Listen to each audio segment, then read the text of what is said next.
Good evening, everyone. Welcome to White Collar Week's Tuesday night speaker series. Our speaker tonight is Trey Laird, a friend of mine and a stalwart of the Connecticut recovery community, probably the national recovery community.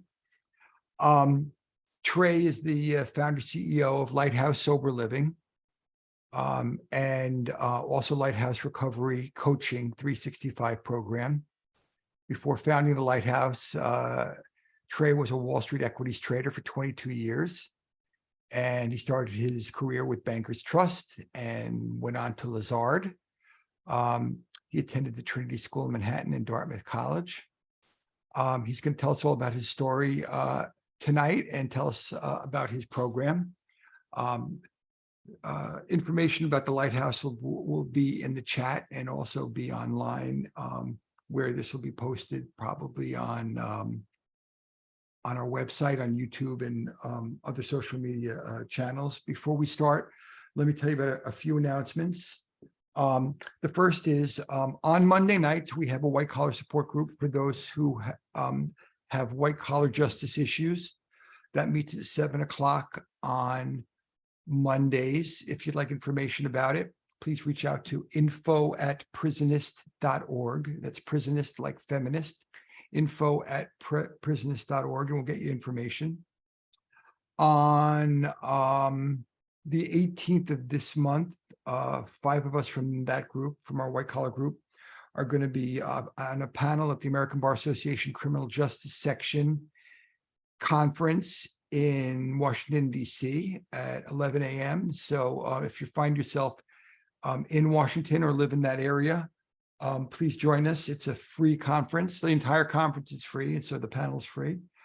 Also on the 8th of December, I will be the guest on a webinar for the Association of Certified Fraud Examiners. That'll be available online. I don't know if it's behind a paywall or not. Before we start, is there anyone else who has any announcements or resources they'd like to share? Craig, you're sitting in the middle of Ohio. You want to announce anything? Well, I actually just spoke to the Association of Certified Fraud Examiners, the Central Ohio chapter. It went really well, to the point where I've been invited to speak in 2024 for a giant event that they're holding with the state's attorney's office and about 1,000 people in attendance. Wow. So that is pretty cool. They'll be recommending me to all of their fellow chapters. So I thought it went well, but I'll tell you, what was really interesting for me was the ACFE makes a point of saying that they don't pay convicted fraudsters, their term. Jeff and I don't like that term, but it's their term. We do not like they make it very clear that they don't. And well, this was a small group. We had maybe 50, 60 in attendance, and I got paid quite nicely for it. So that's not necessarily a true thing that the ACFE does not pay. And I was surprised that the size of the event and the budget that they had. So for anybody who wants to get into speaking, this is a nice way to do it if you've been justice impacted. And it turns out there's more budget out there than I thought was available. Well, one of the hallmarks of our group on Monday nights is that we share a lot of opportunities with one another, and Craig's doing a lot of speaking. So if anyone wants to contact Craig and learn more about that, just reach out to me and I'll get you his information. Anybody else have any other announcements or resources they'd like to share? There being none, we're going to turn it over to you, Trey, and you have 30, 40 minutes. And afterwards, what we'll do is each of us will either share or ask a question if you'd like. So turning it over to you, Craig, and Bill, I'm muting you.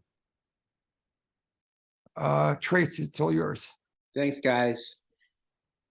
And good evening, Jeff. Thanks for asking me to be here.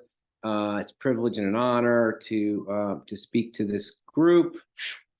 I met Jeff probably around the same time that the Lighthouse opened, is my guess, around 2016. As I got to know more of the recovery landscape here in Fairfield County. And, I can tell you that tonight, and I don't know where you guys are all, zooming in from, but I'm so lucky and filled with gratitude about the local recovery community here in Fairfield County, specifically New Canaan, Darien, Greenwich, Westport, and all the men and women that exist in this area that support people in recovery, all the different meetings, all the different groups. It's really it was a resource, and I'll tell a little bit about the story, but it was a resource that I knew nothing about until the day that I needed it. And then all of a sudden, all these people like Jeff materialized. So, the story for me, and by the way, speaking for 30 or 40 minutes is about 15 to 20 minutes longer than I usually speak. My sponsor tells me if I talk for more than 12, I'll probably start lying.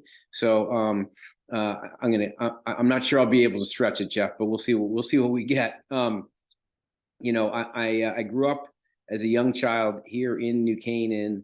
My mom and my dad, my sister and I, and the first negative thing that happened in my life was that my dad left, and I was about 8. He moved into New York City. I wasn't sure why. It was confusing to me, and so my sister and I would end up going into the city every other weekend and hang out with him, and then back to New Canaan, and we sort of got used to it and lived with it. And that was okay. And I really enjoyed being here in New Canaan as a young kid. It's a pretty idyllic town. I was playing lots of sports, and I had a lot of friends. And then in 6th grade, my mom met a guy, and they fell in love. And I came home from school one day close to Christmas, and my mom said, "Hey, great news. We're going to move to Sweden." And so a couple weeks later, I sort of had my world ripped out from under me, and we all moved to Sweden for a bit. And I guess the only reason I tell the story is because I felt like that was the first time that I had really I was sure that I didn't like what had happened to me, that I had people making decisions for me that I didn't appreciate, and that I better figure out how to take care of myself so that I can make my own decisions as fast as I possibly can. So, I lived in Sweden for a couple of years, and then I moved back to New York City and moved in with my dad. My dad had remarried, had 2 more kids. So I had 2 half brothers. And my dad was an investment banker as well. And so we worked a lot. His wife, my stepmother, tolerated me and my sister, but I wouldn't say, that she was super excited that we were living there. And so what that meant was I stayed out of the house as much as I could and kind of out of her hair. And this was, 1984, 1985 in New York City. There was a lot going on. I was 13, 14, 15 years old. And so while I wasn't, doing cocaine every night, I certainly was becoming awakened to the idea that of what cocaine was, and kind of what the landscape was in New York City. I went to a good high school and played a lot of sports and had a lot of great friends.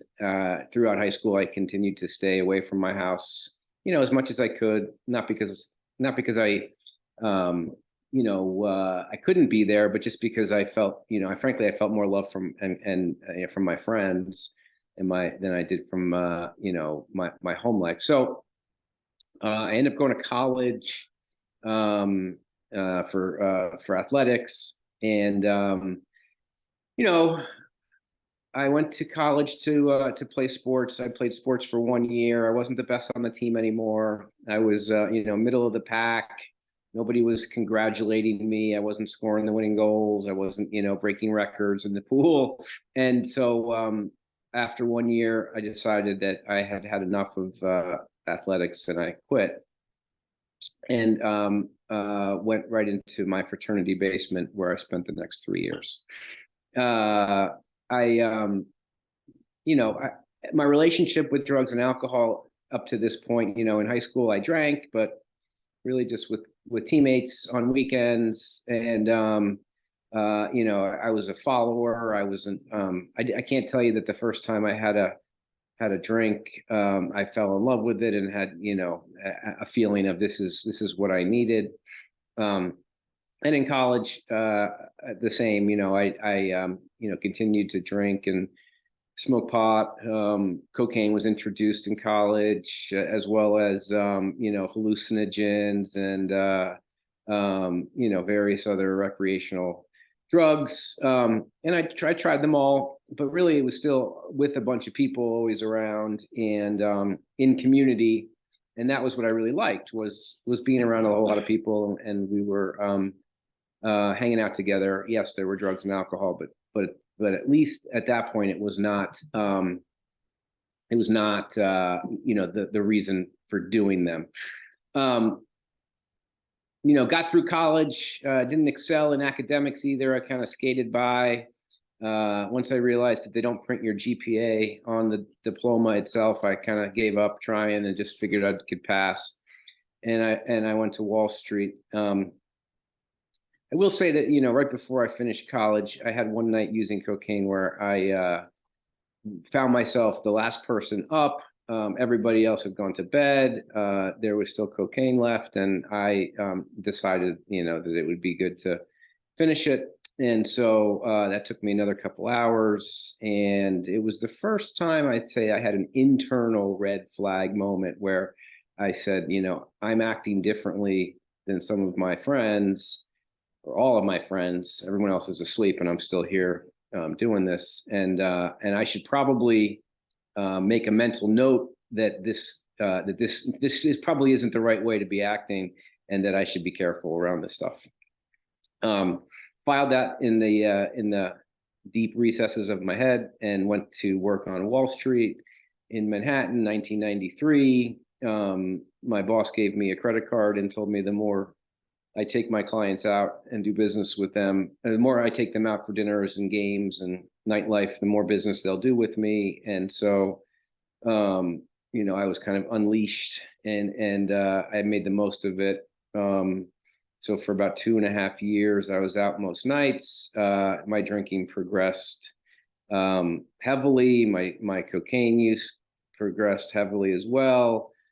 You know, all in the under the umbrella of I'm just doing my job and telling people that you know, this is what I'm supposed to do. And my production numbers, my performance at work was excellent. You know, I started doing a lot of business, and so from their perspective, things were going in the right direction. One morning I woke up at my father's house on the Jersey Shore, and I wasn't sure how I'd gotten there. I wasn't sure what day it was. And that was the first day that I ever called into work and said, I'm not going to be there today. It turned out to be a Wednesday morning, and wasn't sure. I looked out in the driveway, and I guess I had driven from Manhattan to the Jersey Shore, about an hour and 20-minute drive. And then I called my dad and I said, listen, I think I need to leave New York City. And I didn't cop to having a drug or alcohol problem. I just said, I think I need to leave New York. And he said, well, and he probably, you know, saw this coming. But he said, well, you know, why don't you move to San Francisco? And I said, why San Francisco? And he said, well, because you'll have to be at work at about 4 o'clock in the morning if you're going to keep the same type of job, because the market's open at 6:30, not 9:30. So, you know, that'll probably curtail your nightlife, and that might be good for you. And so I took his advice, and I moved to San Francisco several months later, and he was right. Lived in San Francisco from 1996 until 2002.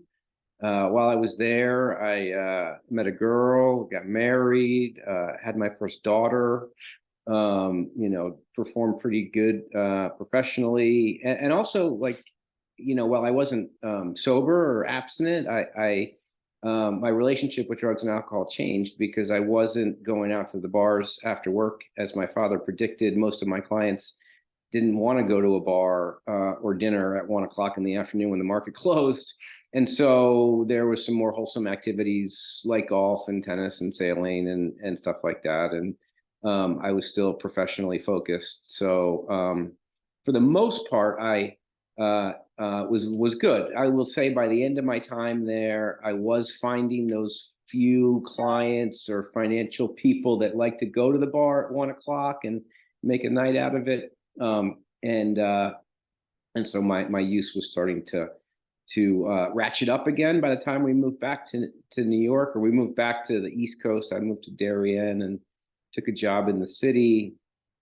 I remember when my wife at the time suggested that we should move back to the East Coast, where she was also from. And my first thought when she suggested it was that I'm going to have a problem with drugs and alcohol if I move back there.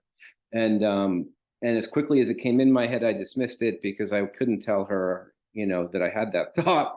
And so we moved back and went to work in the city. And within 2 months, 3 months, this idea popped in my head that I should see if my old cocaine dealer had the same phone number. And so I texted him, or beeped him at the time, and he called me right back and he said, "Hey, this had been 6 years since I had talked to him," and he happily met me an hour later on the corner of 47th and Lexington, and that began the reignition with cocaine. And then I had a horrible pain in my stomach in December of 2002. I had a 1-month-old son, and I was sure that this pain was drug and alcohol related, but I couldn't. It was so bad that in the middle of the night, I got out of my bed and drove to Stanford Hospital. And the doctor told me that I had to have my appendix removed immediately. And so I did. And then they gave me opiate pain medication to recover. And that was the first time that I'd ever had opiate pain medication. And that was the first time, I will tell you, that I had a feeling of this is exactly what I've been missing in my life the whole time. And so from that day, that would have been, the week between Christmas and New Year's in 2002, until July of 2008, when I went to Silver Hill. So we're talking about 6+ years. I took opiates every single day. And obviously, you guys all know the story. It goes from 1 to 2 to 5 to 12 to 15 to 24 to 60. And, it becomes how are you going to get your pills every day? For a year or two, I could juggle doctors. And then, at some point I had to flip over to buying them on the street. At this point, there was no concern about fentanyl. I would certainly not be alive today if that was an issue, because I was buying so many pills that I would have certainly bought one that was fentanyl and not an opiate. My life got really bad in like 2006. At this point, I have a 6-year-old and a 3-year-old. My marriage is, I'm lying to my wife every night about where I am, and I'm certainly not being the dad that I want to be. Certainly not being the husband I want to be. I'm still putting all of my self-worth in my career, and I'm doing well professionally. Because I'm taking clients out and getting messed up with them, and then they're doing business with me the next day, and that was kind of the relationship. I do remember my doctor called me up, my GP called me up one day, middle of the day on the trading desk, and he said, "Hey, I need you to go into a conference room and call me back on my cell phone and step off the trading desk." And so I did, and he said, "Trey, I just got your lab results, and there's something really wrong with your liver enzymes." And I said, "Well, what are you talking about?" He goes, "Well, Trey, you told me that you have, a drink or 2 every day, but your liver enzymes indicate that, you're something is horribly wrong with you, unless you're not being honest with me about your drinking, in which case it's all alcohol related."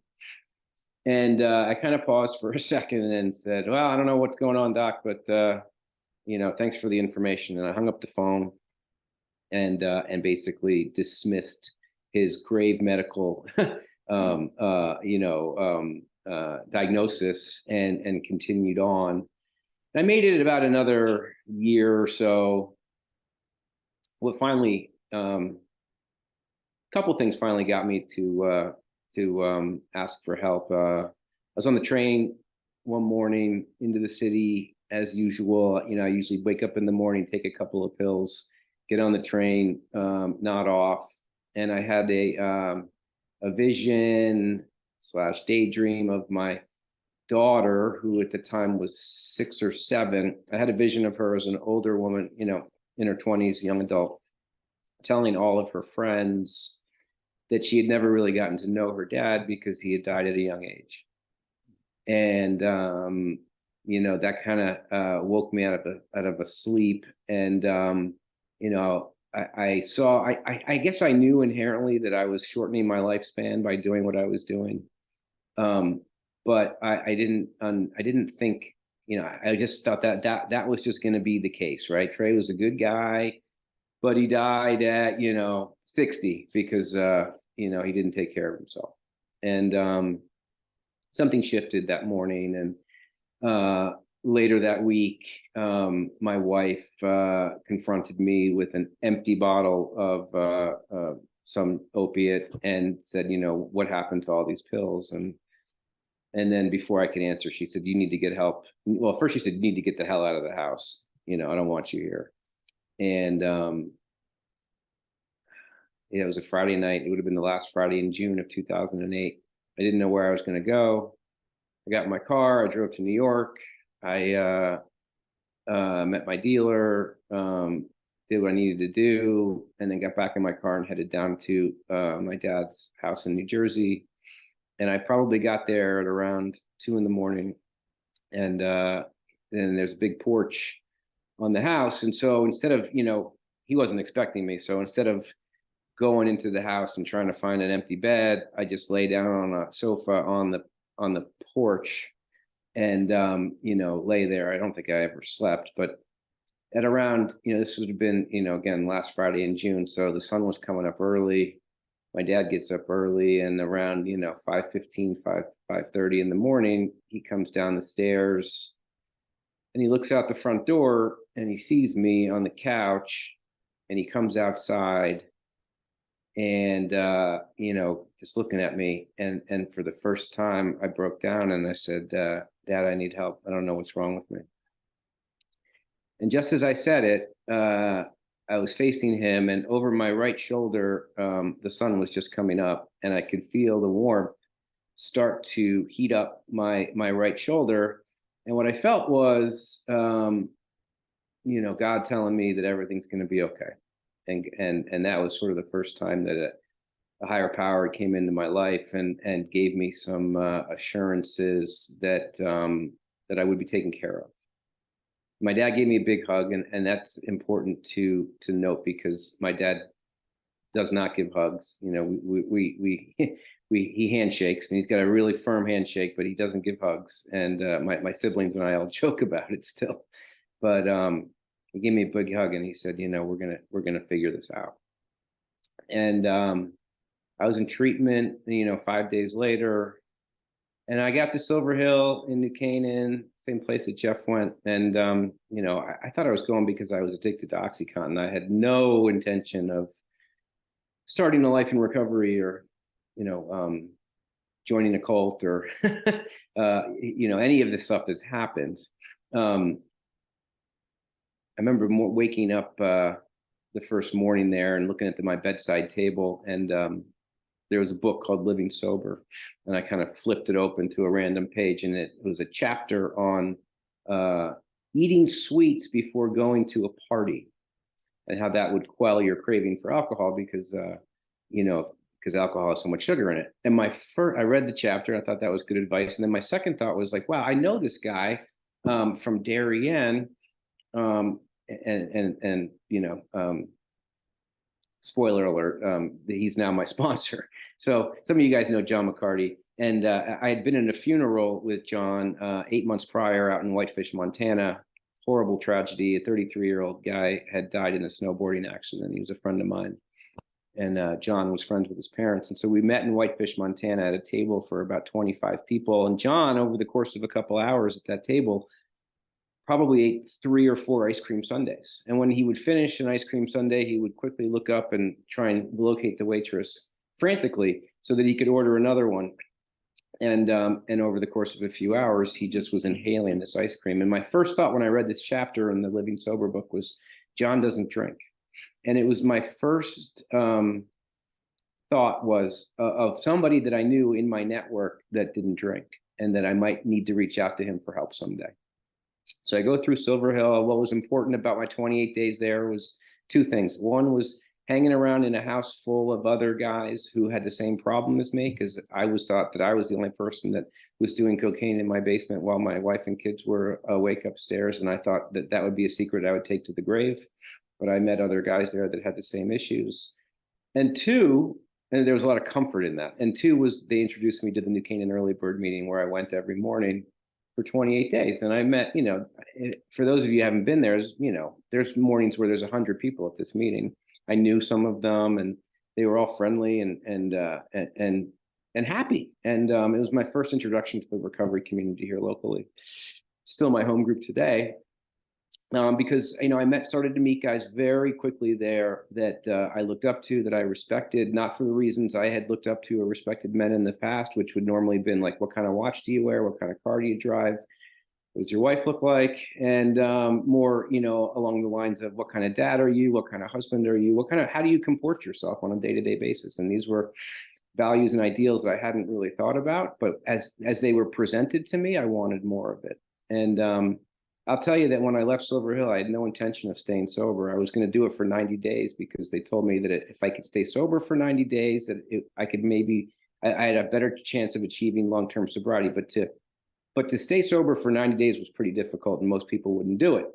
And so I took it as a challenge, and I said, all right, I'll do it for 90 days. I'll go to 90 meetings in 90 days. I'll do whatever you say. In that first 30 days while I was in treatment, my wife invited me not to move home. And that was when the seed was planted about why the Lighthouse should exist. My counselor at Silver Hill told me I should go to sober living. I said, sure, that sounds great. Give me the phone number. And she said, well, you should go to Florida or California for this. And I said, why would I do that? My job's in the city. My kids and my wife are here. And they said, because there's nothing here for you, Trey. There's homeless shelters and halfway houses, and you won't fit in either of those places. And so that's why we would suggest that you go to Florida or California. So I didn't. I rented a house in New Canaan, really close to Silver Hill, and just, went to 150 meetings in 90 days. It was the fall of 2008. The financial crisis was unfolding. My wife filed for divorce. I couldn't see my children without a clean drug screen. My wife was terrified. And it was the men I met in AA that not only held my hand and walked me through that time period, but who changed my life forever. Guys like, Neil and Tony and Donnie and hosts of others. And what I loved about AA is as I merged into the community, was that if I raised my hand and said, hey, I'll be in, West Palm Beach this weekend. Are there any good meetings? People would come up to me and say, call my friend Billy. He goes to the Triangle Club, or call my friend John. He's at the Crossroads Club. And so all of a sudden I had entree into this incredible network that existed all over the world, where I could go and connect with people whose brains were wired like mine. And I started having fun in recovery and in AA very quickly, right? Like I remember sitting in a meeting early on saying, like, I love the message and I love what I'm hearing here, but I'm not sure I want to sit in church basements all the time. Couldn't we do this, at a concert or at a ball game, or, at a nice restaurant or something like that? And sure enough, there's lots of other guys that like to go to ball games and concerts and so, or play golf or surf or whatever. And, I found that whatever I like to do, there was a bunch of AA guys that probably like to do the same thing too. Got divorced, kept going to meetings, met a woman in AA. We started dating. I had no intention of getting married again. And now I'm married again and have 3 more children. So that's just a reflection of, God's got a plan. It's not my plan. And I had best get on board with God's plan, because there's really no use in fighting it.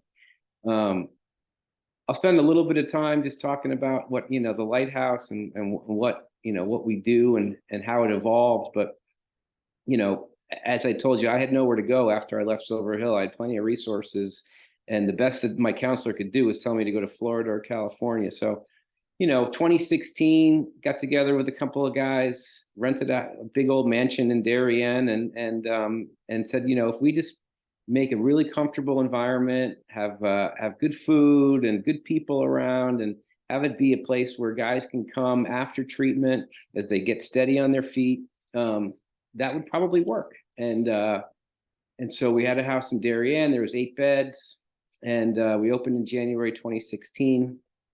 We started a second house in New Canaan in January 2017. We opened a women's house in March of 2020. And the bottom line is this, is that the treatment system in this country is flawed. It's set up for failure, to get people, in help for 30-day period, 60-day period, 90-day period. But what I know and what we've seen is that long-term recovery depends on clients getting a lot more exposure to recovery resources, recovery tools, and doing it for a lot longer period of time. I don't know if any of you guys know the HIMSS program, but it's the Commercial Airline Pilots Recovery Program. And so the Commercial Airline Pilots Recovery Program is a 5-year program. If you are a pilot and you're identified as a person with alcohol use disorder or substance use disorder, you immediately get put in the HIMSS program, which is 90 days of treatment followed by another 90 days of time off from work. And then 4.5 years, you get your conditional license back, but only under the condition that you continue to be monitored and you continue to go to HIMSS meetings, which are basically AA meetings in airports. And these guys have a success rate or, a completion rate of over 90%. So, long-term monitoring works. And yet, the general public and the broader public hasn't figured out that that's sort of the way.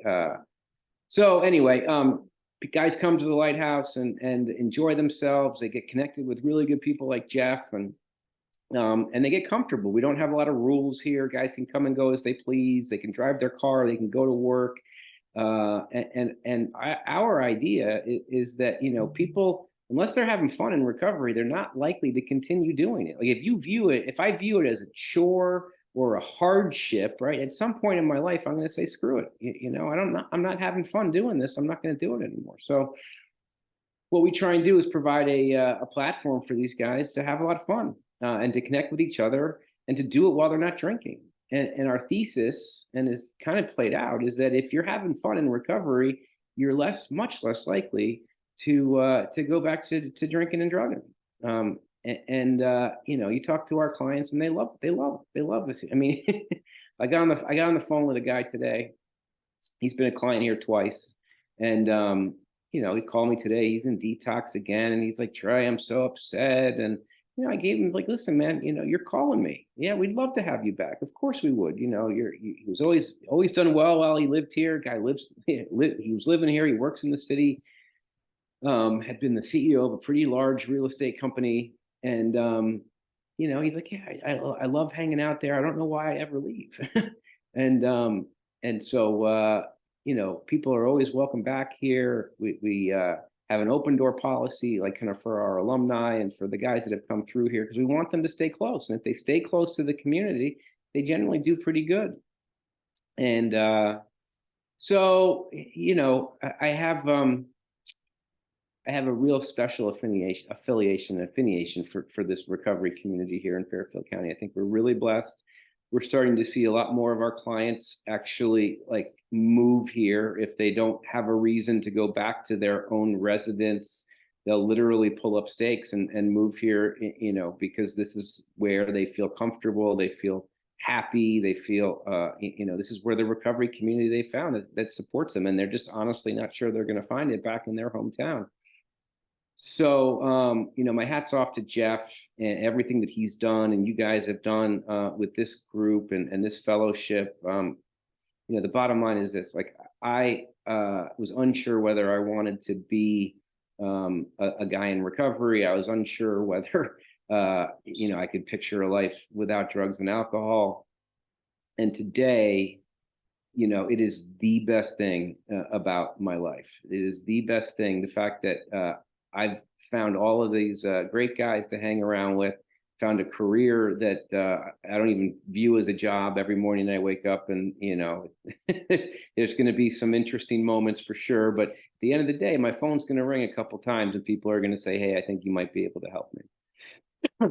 And, you know, if I thought that I was helping people when I was trading stocks, make a few extra bucks here and there, the comparison to how I get to feel on a pretty regular basis here, helping guys change their lives, get their wives back, get their kids back, get their families back. You know, it's not even comparable. So thank you guys for letting me share. It's great to be here. I'm happy to answer questions and hear from you guys. Thanks.